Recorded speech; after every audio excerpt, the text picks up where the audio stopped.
আমার হাঁস আমার চাষ করা ধানই খাইব।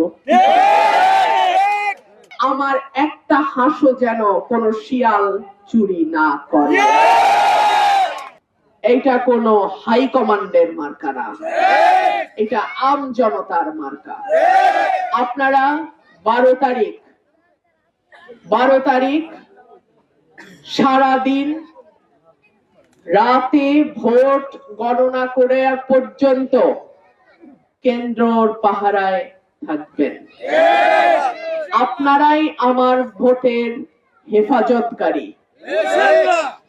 আপনারা একটা দিন আমার জন্য কষ্ট করেন, আগামী 5টা বছর এই দুটো উপজেলাকে আমি উন্নয়নের রোল মডেল করব।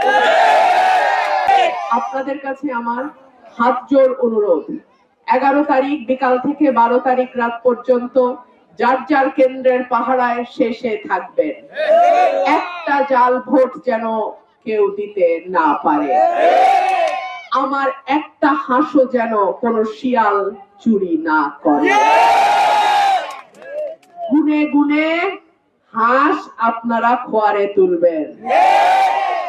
15 বছর হাল চাষ করলাম, বীজ দিলাম, ধান লাগাইলাম, ফসল কাটার সময় যদি মরুভূমি আসে কেমনটা লাগে? ঠিক আছে, আমার হাঁস আমার চাষ করা ধানই খাইব। আপনাদের দোয়া চাই, সাহায্য চাই, সহযোগিতা চাই।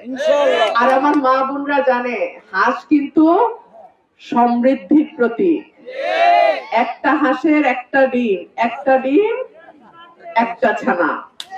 এইভাবে আমার মা বোনদের ঘরের ইনকাম কিছুটা হইলেও কম যায় নাকি? আপনাদের সকলের প্রার্থী কিন্তু আমি।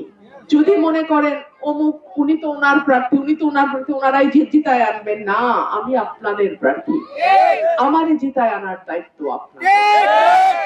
আপনারা একটা দিন আমার সাথে থাকেন, আগামী 5টা বছর আপনাদের সুখে দুঃখে বিপদে আপদে ইনশাআল্লাহ আমি থাকবো। আমার মা বোনেরা আমাকে গ্যাসের কথা বলেছেন। ব্রাহ্মণবাড়িয়ায় 1000 নেতা এসছেন, 1000 নেতা গেছেন। ব্রাহ্মণবাড়িয়ার গ্যাস আগে ব্রাহ্মণবাড়িয়ার মানুষ পাবে, তারপরে বাংলাদেশের অন্য এলাকায় যাবে। এই কথা প্রথম বলছি আমি।